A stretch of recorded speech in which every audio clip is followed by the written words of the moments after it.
लेकिन नेताजी के अब्बू लोग बैठे हुए हैं यहाँ, सब नेताजी है, जिसमें कोई फायदा नहीं है, कोई फायदा नहीं।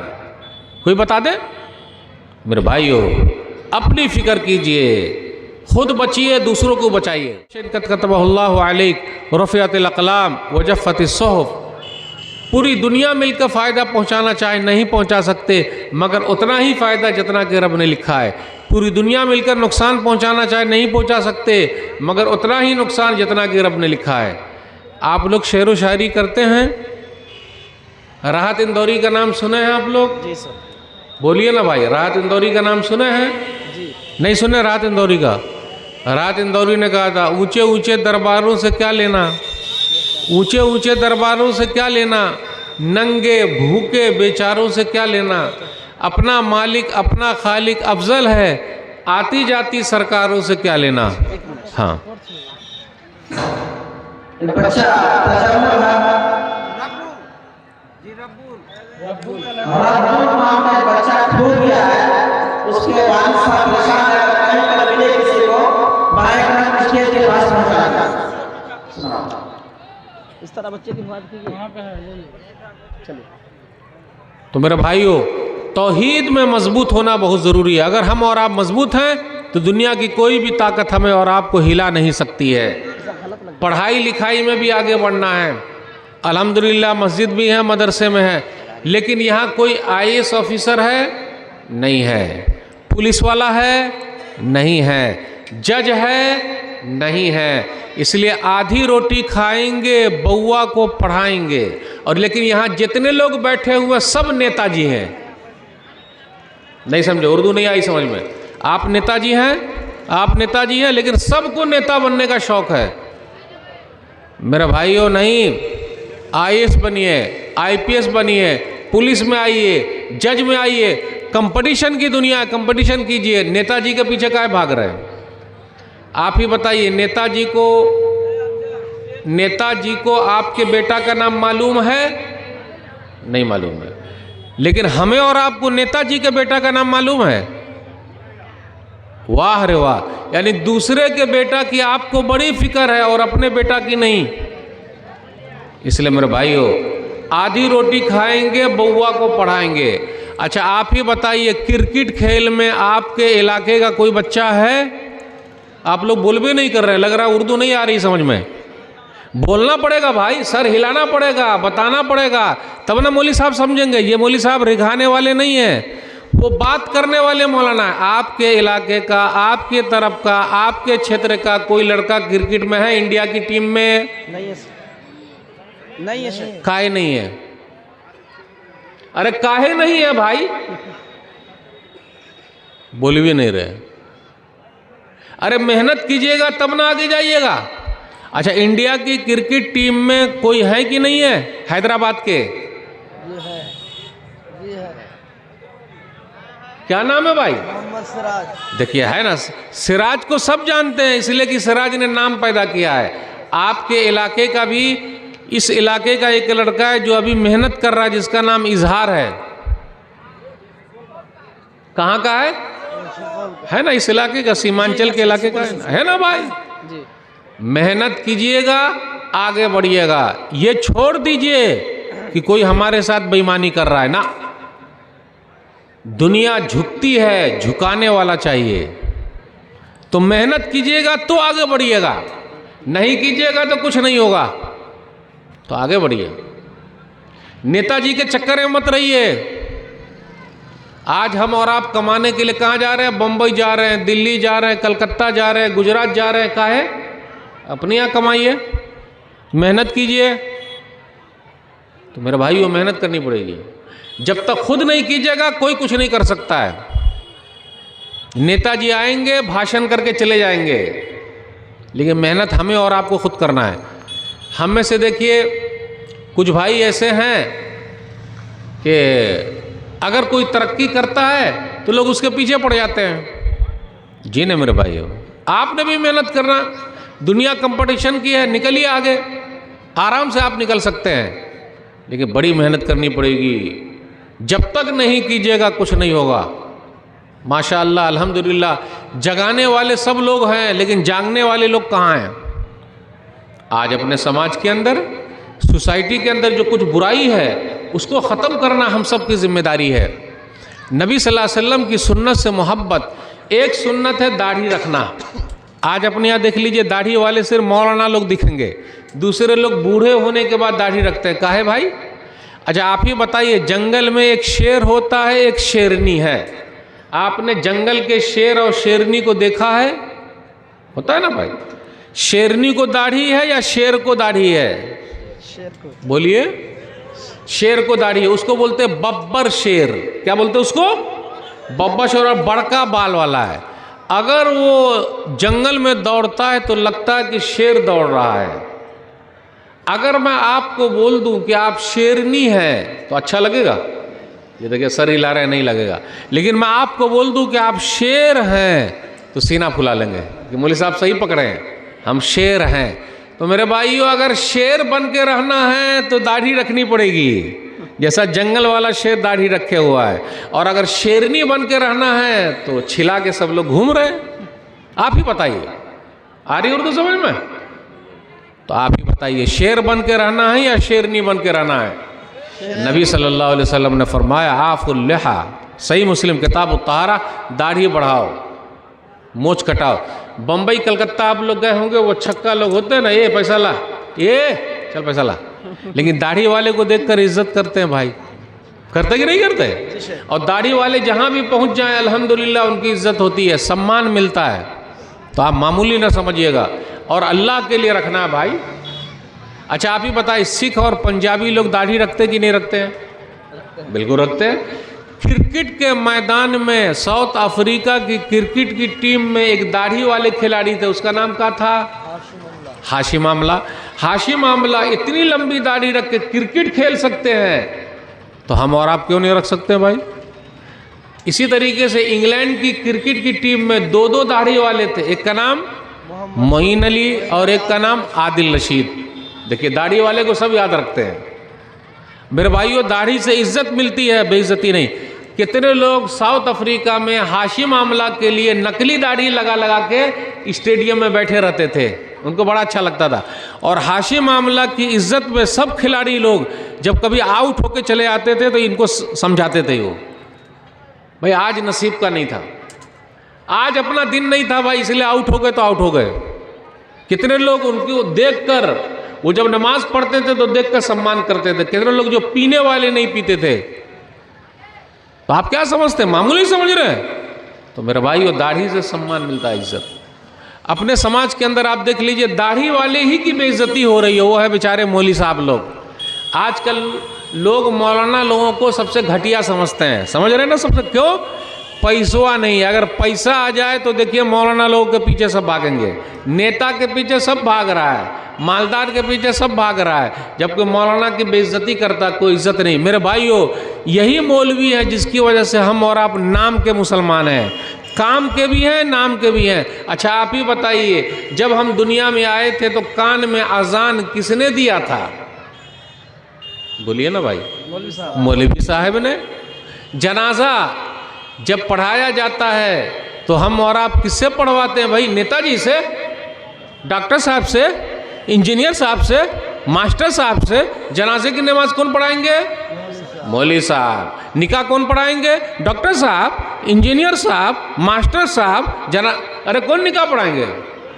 आप लोग खुशनसीब है कि मौलवियों ने आप लोगों का निकाह पढ़ाया, अगर ना पढ़ाए होते तो नहीं होता। मामूली समझ रहे हैं आप मौलाना लोगों को। और एक बात और याद रखिएगा, जिस दिन आप मौलाना साहब के आगे चले गए उस दिन आप दुनिया से चले जाएंगे।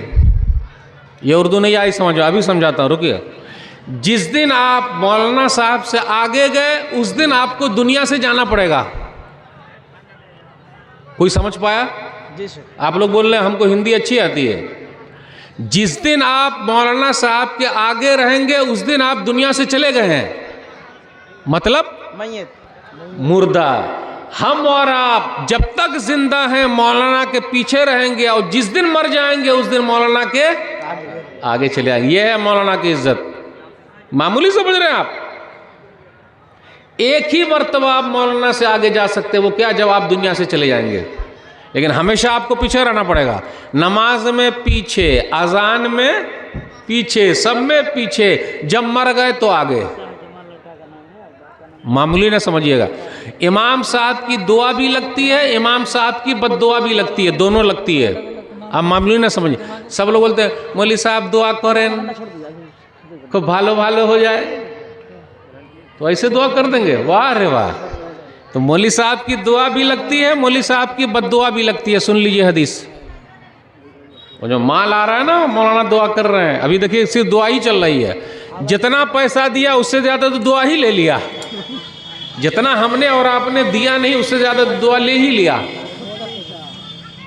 दुआ भी लगती है। हदीस सही बुखारी किताबुल अज़ान हदीस नंबर 755। साद बिन वक्कास रज़ी अल्लाह तआला अन्हु कूफा के गवर्नर हैं। लोगों ने एतराज़ कर दिया मौलवी साहब को नमाज़ पढ़ाना नहीं आता, इंसाफ नहीं करते। एक ही आदमी था, उसामा बिन क़तादा। शिकायत पहुंची मदीना, तो उमर बिन ख़त्ताब रज़ी अल्लाह तआला अन्हु ने उनको हटा दिया वहाँ से कि आप गवर्नर नहीं रहेंगे, दूसरे को भेज दिया। लेकिन कमेटी बैठाई। आज अपनी यहाँ कमेटी नहीं बैठती है। इमाम साहब को, मुतवल्ली साहब को, मदरसे के मौलवी साहब को निकाल देते हैं लोग। अरे भाई उनके बच्चे, उनके बच्चों का क्या होगा, आप उसे निकाल दीजिएगा। कितने लोग निकाल देते हैं। अरे ज़रा ख्याल कर रखिए। एक कमेटी बैठी, पूछा अरे मौलाना साहब को नमाज़ पढ़ाना आता? अरे भाई आप लोग जानते हैं मौलवी साहब कैसे हैं? अरे बड़े अच्छे हैं, बड़े अच्छे हैं, बड़े अच्छे हैं। लेकिन एक आदमी ने कहा नहीं, अच्छे नहीं है। एक बात और याद रखिए, फसाद फैलाता है एक ही दो लोग। कुछ लोग ऐसे हैं अपने समाज में, 2 ही 3 लोग ऐसे होंगे, हर आदमी ऐसा नहीं है। कितने लोगों ने अपनी मस्जिद छोड़ रखा है। क्यों? मस्जिद में नहीं जाते नमाज़ पढ़ने। क्यों? मौलवी साहब रहेंगे या मैं रहूँगा। मौलवी साहब को मस्जिद से निकालो। कितने लोग हैं, बेचारा नमाजी आदमी, उसको आप मस्जिद से निकाल रहे हैं। आपकी बेटी बेनमाजी, आपकी बीवी बेनमाजी, आपका बेटा बेनमाजी, आप खुद बेनमाजी, कभी आपने अपना घर नहीं छोड़ा। कोई बता दे कि मैं अपना घर छोड़े हुआ हूँ क्योंकि मेरे घर में बेनमाजी लोग हैं। कोई बता दे माई का लाल। आ रही उर्दू समझ में भाई? आपकी शादी हो गई? अभी नहीं हुई है, ठीक है। बीवी बेनमाजी, बहू बेनमाजी, बेटा बेनमाजी, बेटी बेनमाजी, खुद बेनमाजी, हमने घर नहीं छोड़ा लेकिन मस्जिद छोड़े हुए हैं। क्यों? मौलवी साहब जब तक मस्जिद में रहेंगे मैं मस्जिद नहीं जाऊंगा। आप ही में से कितने लोग होंगे? अभी मैं आम बात कर रहा हूं। इनको नहीं रहा गया मौलवी साहब को, साद बिन वक्कास रज़ी अल्लाह तआला अन्हु को। जैसे कहा कि अरे ये सही से नमाज नहीं पढ़ाते, इंसाफ नहीं करते, खड़े हो गए। अल्लाह ये आदमी अगर झूठा है, फातिल फ़क्र हुआ, फातिल उम्र हुआ, फातिल फ़क्र हुआ, रिज़्क़ु बिल फितन, 3 बद्दुआ दे दी। यह आदमी दिखावे के लिए खड़ा हुआ, मेरे ऊपर झूठा इल्ज़ाम लगा रहा है। अल्लाह इसकी उम्र लंबी कर दे, इसकी गरीबी को बढ़ा दे और इसको फितने आजमाइश में डाल दे। 3 बद्दुआ। कुछ दिनों के बाद उसको बद्दुआ लग गई। जब बद्दुआ लगी तो बोलता था मुझे साद बिन वक्कास की बद्दुआ लग गई। वो इतना बूढ़ा हो गया, ये भौं के बाल अंदर घुस गए और रोड पर जब चलता था तो लड़कियों को छेड़ता था। तो मौलवी साहब की दुआ भी लगती है, मौलवी साहब की बद्दुआ भी लगती है। ये हदीस मैंने जहाँ जहाँ बयान की है और जिसको भी मौलवी साहब से शिकायत थी सब आके माफ़ी मांगे हैं, क्योंकि अगर वो बद्दुआ कर दिए तो आप कहीं के नहीं रहेंगे। मौलवी साहब की दुआ भी लगती है, मौलवी साहब की बद्दुआ भी लगती है। और मेरे भाइयों, कोई माई का लाल ये बता दे कल क़यामत का दिन होगा, अल्लाह कहेंगे डॉक्टर साहब के अब्बू, इंजीनियर साहब के अब्बू इधर आइए, ना ना ना ना ना ना, सुरनदार में 3939। कल क़यामत का दिन होगा, अल्लाह ताला कुरान के हाफिज़ को बुलाएंगे। यहाँ पर हाफिज़ साहब के अब्बू कोई हैं? हाथ उठाइए। हाफिज़ जी के अब्बू कोई हैं? हाफिज़ जी के अब्बू कोई हैं भाई? कोई नहीं है, एक भी नहीं है हाफिज़ साहब के अब्बू हैं। सुन लीजिएगा, चाहे माँ हो या बाप हो, कल क़यामत के दिन अल्लाह बुलाएंगे सबके सामने। बेहतरीन लिबास पहनाएंगे, अच्छा पहना देंगे। तो वो पूछेंगे बेमा कुसीना हाज़ी, हमको काहे को पहनाया जा रहा है? कहा जाएगा बेअख़्ज़ वलदिकुमा अल कुरान, तुम दोनों ने अपने बच्चों को कुरान का हाफिज़ बनाया इसलिए हम ये इनाम दे रहे हैं। डॉक्टर साहब के अब्बू कोई हैं? इंजीनियर साहब के अब्बू कोई हैं? लेकिन नेताजी के अब्बू लोग बैठे हुए हैं यहाँ, सब नेताजी है जिसमें कोई फ़ायदा नहीं है, कोई फ़ायदा नहीं है। कोई बता दे? मेरे भाइयों, अपनी फिक्र कीजिए, खुद बचिए, दूसरों को बचाइए। अपने समाज में कुछ भाई ऐसे हैं जो खैनी खाते हैं, हो सकता है आपके यहाँ लोग खैनी ना खाते हों, बीड़ी सिगरेट ना पीते हो। यहाँ जितने लोग बैठे हुए हैं कोई भी बीड़ी सिगरेट नहीं पीते हैं, खैनी नहीं खाते हैं, तंबाकू नहीं खाते हैं, आप लोगों में से जर्दा वाला पान नहीं खाते हैं, अल्हम्दुलिल्लाह। सही है कि नहीं भाई? माशाअल्लाह, यहाँ के लोग तो बड़े अच्छे हैं भाई, अल्हम्दुलिल्लाह, सुभान अल्लाह। ऐसे लोग, अब आपके गांव का नाम मैं बोलूँगा कि मैं फलां गांव में गया था, अल्हम्दुलिल्लाह, वहाँ के लोग बीड़ी सिगरेट तंबाकू खैनी गुटखा सबसे तौबा किए हुए, अल्हम्दुलिल्लाह।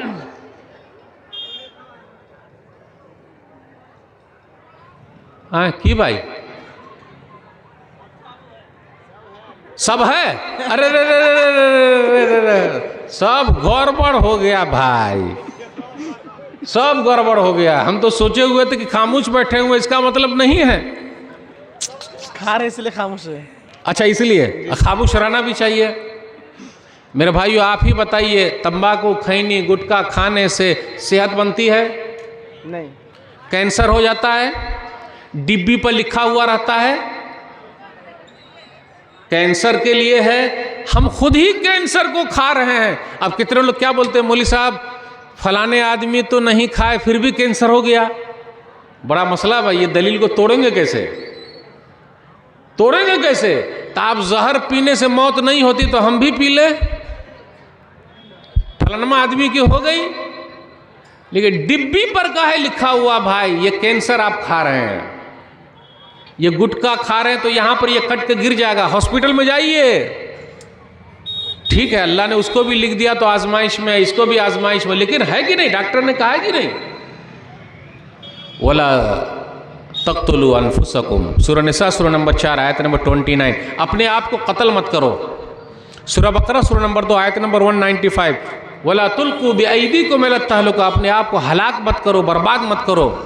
अच्छा, उसी के बदले अगर दूध पी लें तो सेहत बन जाए, उसी के बदले ज़रा सा चिनिया बादाम खा ले तो, ज़रा सा और कुछ खा ले तो आपकी सेहत बनी रहे। और ये ऐसी बुरी लत है बीड़ी की, तंबाकू की, खैनी की, सामने वाला अगर खाता रहेगा तो उनसे मांग भी लेते हो, दीजिए, हो भाई दीजिए, भिखारी बना देता है, भिखारी बना देता है। एक मरतबा हम सफ़र कर रहे थे तो एक आदमी खा रहे थे और हमको उनको समझाना था, तो जैसे मैं झुका उन्होंने हाथ आगे बढ़ा दिया कि लीजिए हो, क्योंकि हम ऐसे ही सफ़र करते हैं, टोपी उपी लगा के नहीं, तो लोगों को क्या मालूम कि मौलवी साहब हैं, तो इस तरह बना रहे थे, तो बोला हाथ दीजिए, तो हाथ दिया, तो हाथे को पकड़ लिया और उनको ज़रा समझाया 1-2 मिनट और कहा आज से तौबा कीजिए, ना खाइएगा। बोले कहा यार हाथ दिया और फंसिए गए। मेरे भाइयों, आपके फ़ायदे के लिए क़यामत की निशानियों में से एक निशानी है दज्जाल। दज्जाल का जो एक यानी निशानी मतलब ईसा अलैहिस्सलाम उसको कत्ल करेंगे तो दज्जाल का जो एक ज़माना है, दज्जाल के माथे पर लिखा हुआ रहेगा काफिर, यहाँ पर लिखा हुआ रहेगा, उसके बावजूद भी लोग उसके पीछे जाएंगे। जिस तरह डिब्बी के माथे पर लिखा हुआ है कैंसर, उसके बावजूद भी लोग पीते हैं। अच्छा, आप ही बताइए बेटा, कभी बीड़ी सिगरेट की डिब्बी तू दुकान से लाया? खैनी लाया? माचिस लाया? झूठ नहीं बोलेगा बेटा, झूठ नहीं बोलेगा बेटा, आप लाया खरीद के? अरे मालूम है, यही छोटे छोटे बच्चे अब्बू के लिए अम्मी के लिए खरीद के लाते हैं। ये बच्चे मन के सच्चे, हम सबके चच्चे। अगर हम और आप बच्चे की तरह हो जाएं तो बड़ा फ़ायदा। क्यों? इन बच्चों में 2, 4, 5 चीज़ें ऐसी है, अगर हम बड़ों में आ जाएं तो हमसे अच्छा कोई नहीं। नंबर 1, वो आज खाएंगे, कल की फिक्र नहीं करेंगे, कल क्या खाना उनको कोई फिक्र नहीं है। नंबर 2, लड़ाई झगड़ा करेंगे, इस तरह कट्टी किए, इस तरह दोस्ती किए। उनका केस कोर्ट में नहीं चलता है, उनका केस रोड पे चलता है। बच्चे लोगों का केस कहाँ चलता है? रोड पर चलता है। हमारे और आपका केस कहाँ चलता है? कोर्ट में चलता है। ये बच्चों का क्या, जब बीमार पड़ते तो रोते रहते हैं, और कितने बच्चे ऐसे जो बीमार नहीं पड़ते दूसरे की दवा खा लेते हैं, है कि नहीं? हम और आप भी अगर रोना शुरू कर दे तो बड़ा फ़ायदा है। तो मेरे भाई, इनके सीने कीने से साफ है, इन बच्चों के, इनके कपड़े मैले हैं लेकिन इनके जो अंदर के तन है वो उजले हैं। हमारे और आपके कपड़े उजले हैं लेकिन मन काले हैं। अगर हम और आप बच्चों की तरह हो जाए अखलाक में तो आज केस कोर्ट कचहरी में ना चले मेरे भाइयों। तो ये बच्चे मन के सच्चे, हम सबके चच्चे, जिसको बर्बाद हम और आप कर रहे हैं। वो कैसे? कोई आदमी हमसे मिलने के लिए आया, दरवाज़ा खटखटाया, ओ भैया फलाने भैया